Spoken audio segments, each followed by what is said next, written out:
सार्थ श्री ज्ञानेश्वरी अध्याय 11 विश्वरूप दर्शन योग. तेव्हा भगवान श्रीकृष्णाला अर्जुनानं म्हणू लागले की देवा अशा असणारा द्वारकानाथा अशा भगवान श्रीकृष्णा तू मला दर्शन दिलेत म्हणून. तर जसं सुकलेल्या झाडाला पाणी टाकल्यानंतर टवटवीत झाड फुटावं तसं माझं दर्शनाविषयी तुझी माझ्यावर प्रेम निर्माण झालं होतं देवा. आणि माझं काम करत मध मच्छर दम अहंकार सर्व निघून गेलं तुझं दर्शन झाल्यामुळं. असं अर्जुनाने भगवान श्रीकृष्णाला म्हणू लागले देवा मला आहे ते तहान लागल्यामुळे कासावीस झाले होतो. आणि तहान लागल्यावर कासावीस झाल्यानंतर ते पाणी पिल्यानंतर जसं तृप्त व्हावं तसं तुमचं सगुण स्वरूप पाहावं हे मला वाटलं म्हणलं. पण प्रत्यक्ष तहान लागली होती, तहान लागल्यानंतर पाणी पिवा असं माझं जीव कासावीस झालं.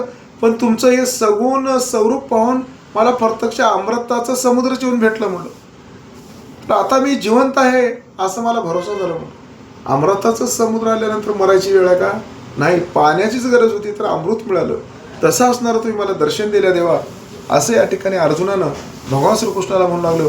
म्हणून अशा देवा माझ्या ह्या हृदयाच्या अंगणामध्ये हर्षवेलीची लावणी होत आहे म्हणून मला माझ्या या हृदयामध्ये आनंदयुक्त होत आहे. तर मला हे एवढा आनंद झालेला आहे, मला एवढं सुख मिळालेलं आहे की ते सुखाचं वर्णन करता येणार नाही देवा तुझे दर्शन घेतल्यानंतर. अर्जुनाच्या बोलण्यावर भगवंताने म्हटले अरे विश्वरूपावरच प्रेम ठेवून दर्शन तू घेतलेलं बरं, पण तू मला सगुण रूप दाखवू म्हणू लागलेलं आहेस. असं असणाऱ्या ठिकाणी भगवान श्रीकृष्ण अर्जुनाला म्हणू लागले मग या चतुर्भुज श्रीमूर्तीला निशंकपणे केवळ अरे म्हणजे चतुर्भुज रूप विश्वरूपामध्ये दाखल आहे तर केवळ निशंकपणे शंका कोणतीही घेऊ नको आणि तू आहे ते विश्वरूपी दर्शनावर विश्वास ठेव आणि ते विश्वरूप दर्शनाला विसरू नको असं भगवान श्रीकृष्णाला अर्जुनाला म्हणू लागले. अरे अर्जुना तू आंधळा आहेस का म्हणलं. अरे माणसाला हातामध्ये सहज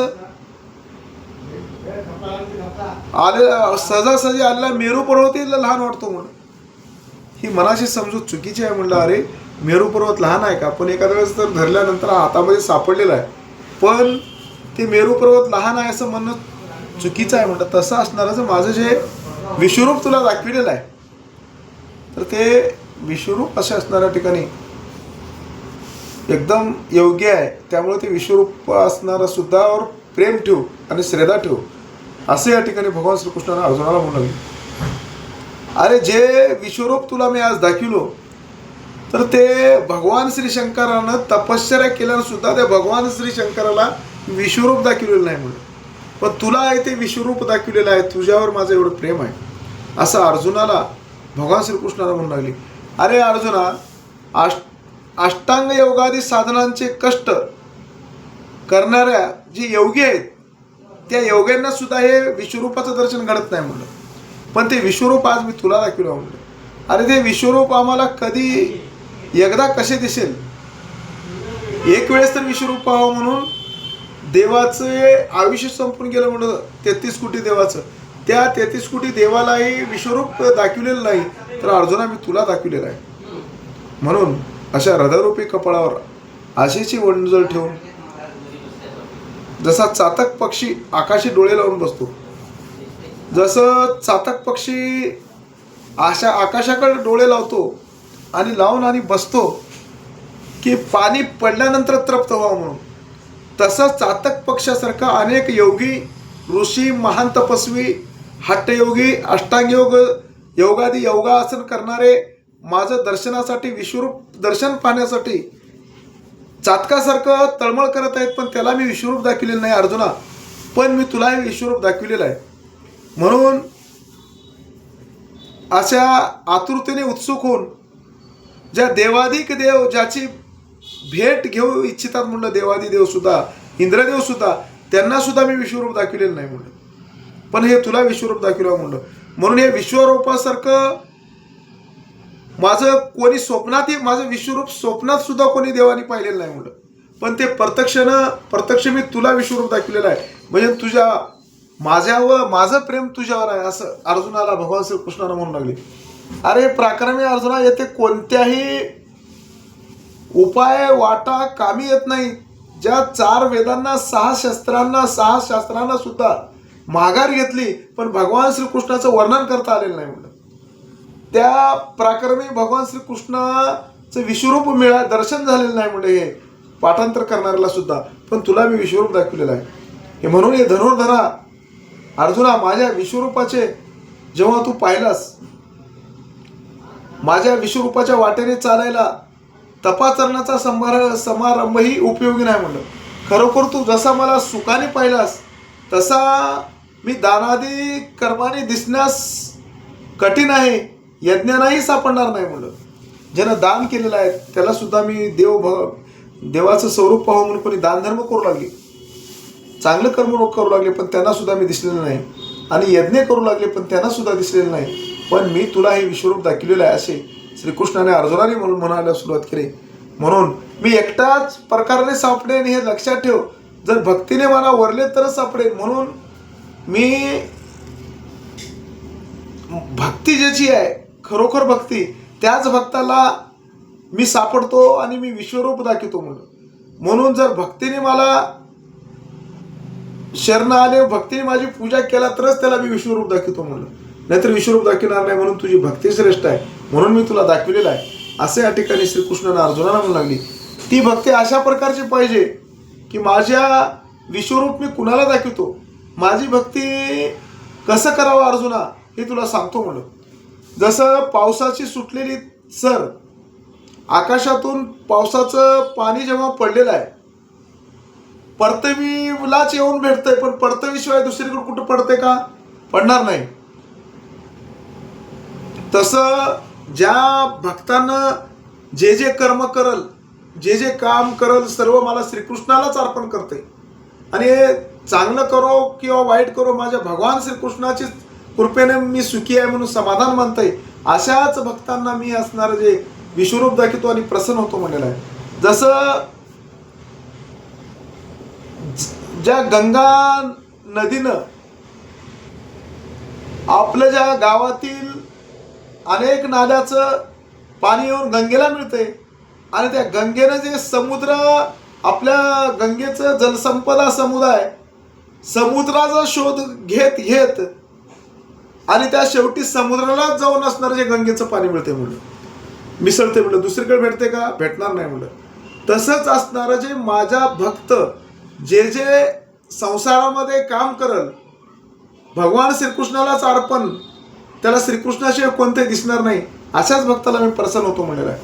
त्याप्रमाणे सर्व भावना एकवटून प्रेमाला अनावरता येऊन, अशा प्रकारे सर्व भावना एकवटून प्रेमाला अनावरता येऊन भक्त माझ्या ठाई संचरून माझ्याशी समरूस होऊन गेला पाहिजे म्हणून.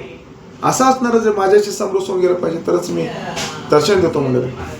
जसं क्षीर सागर जसा काठाला व मध्ये सारखा दुधाचा आहे, त्यात समविषय भाव नाही, कमी जास्तपणा नाही, त्याप्रमाणे माझ्या सगुण रूपापासून मुंगीपर्यंत चरात भक्ती करण्याकरिता दुसरा विषय नसावा, हीच समभक्ती होय म्हणून.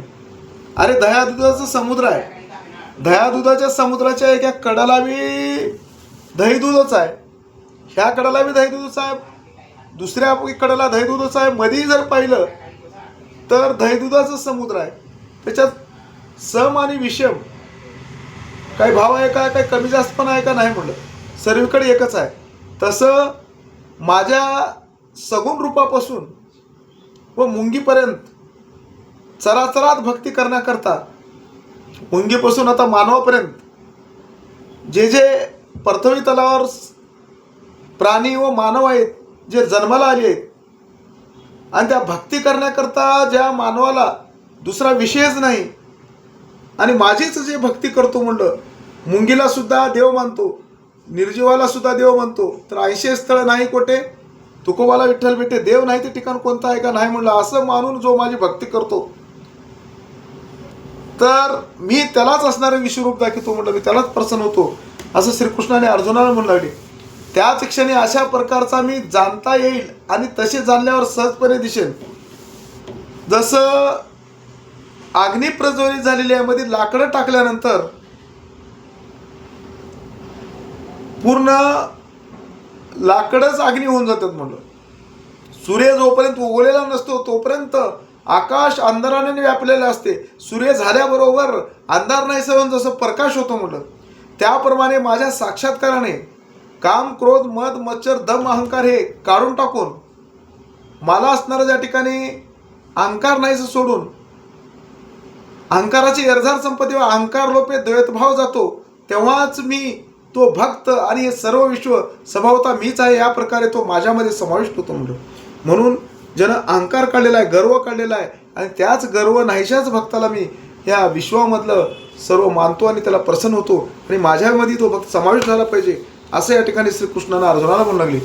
तो माझ्या एकट्यासाठीच कर्म करतो, माझ्या जे जे कर्म करतो ते भगवान श्रीकृष्णाला अर्पण करतो, माझ्याशिवाय या जगात दुसरे काहीच त्याला चांगले वाटत नाही म्हणलं. भगवान श्रीकृष्णाचं नाम स्मरण घेतो, श्रीकृष्ण श्रीकृष्ण म्हणतो, आणि जे जे दृष्टीस दिसे ते माने भगवंत, त्या ठिकाणी भगवंतालाच मानतो म्हणलं.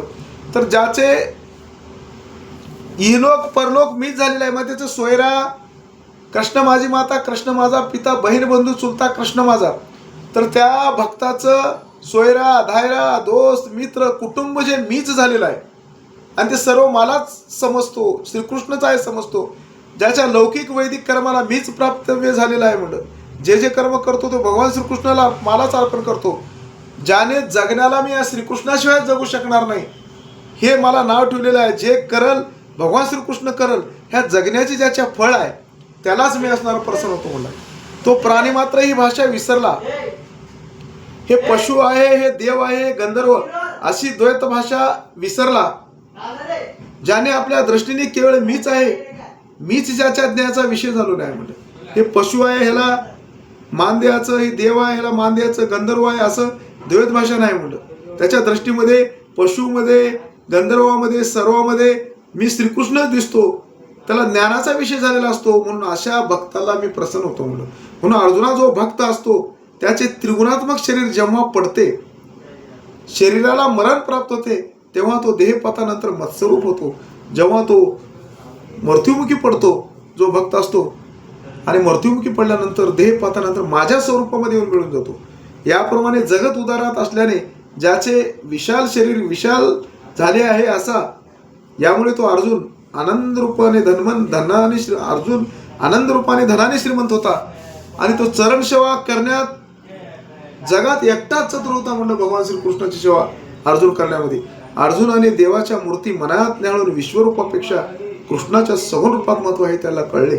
अर्जुनाने देवाच्या ज्या विश्वरूपामध्ये न्याहाळून पाहिलं, चांगलं निरीक्षण डोळ्यानं केलं, तर अर्जुनाला समजलेलं आहे की या विश्वरूपापेक्षा कृष्णाचं सगुण रूप खूप महत्वाचं आहे. त्यामुळे आपण सगुण रूपच पाहिलं पाहिजे असं महत्व त्या अर्जुनाला कळालं म्हणून. त्याने भगवंताच्या दोन्ही मूर्त्या न्याहाळून पाहिल्या. तेव्हा भगवान श्रीकृष्णाच्या विश्वरूपाची मूर्ती व सगुण रूपाची मूर्ती अर्जुनाने न्याहाळून पाहिले. त्याला विश्वरूपाच्या पेक्षा बी कृष्ण रूपाचा लाभ मोठा वाटला म्हणजे अर्जुनाला. म्हणून याचेच समर्थन करण्याकरता देवाने एक दोन युक्ती बोलून दाखविल्या म्हणलं. या अर्जुनाचं समाधान करण्यासाठी एक दोन युक्ती बोलून दाखविल्या. त्या युक्तीमुळे अर्जुन मनात म्हणाला, या दोन युक्त्यापैकी चांगली कोणती ते भगवंताला आता पुढे विचारू म्हणलं. तर दोन युक्त्या कोणते चांगले आहेत, त्या दोन युक्त्यापैकी चांगली कोणती आहे हे पुढे भगवान श्रीकृष्णाला अर्जुनाला सांगणार आहेत. असा मनी विचार करत तो अर्जुन आता विचारण्याची कोणती युक्ती चांगली याविषयी प्रश्न करेल. तर दोन्हीपैकी विश्वरूप पाहणं योग्य आहे का सगुण रूप पाहणं विषय आहे, तर विचारण्याची युक्ती चांगली याविषयी प्रश्न अर्जुन करेल. ती कथा पुढे ऐकावी. ही कथा प्रसन्न, सोप्या व ओवी-छंदाने, विनोदाने सांगण्यात येईल म्हणून. ज्ञानेश्वर महाराज म्हणतात की ही कथा प्रसन्न, ओवी-छंदाने, विनोदाने, सोप्या भाषेत सांगितलं जाईल असे असणारे ज्ञानेश्वर महाराज म्हणाले. म्हणून अशा सद्भावाची वंजळ करून ओवी रूपी फुले मी विश्वरूपाच्या चरणावर अर्पित आहे. या ठिकाणी ज्ञानेश्वरीतील अध्याय 11वा समाप्त झाला. पुंडलिका वरदारी विठ्ठल श्री ज्ञानदेव तुकाराम पंढरनाथ भगवान की जय. माऊली ज्ञानेश्वर महाराज की जय.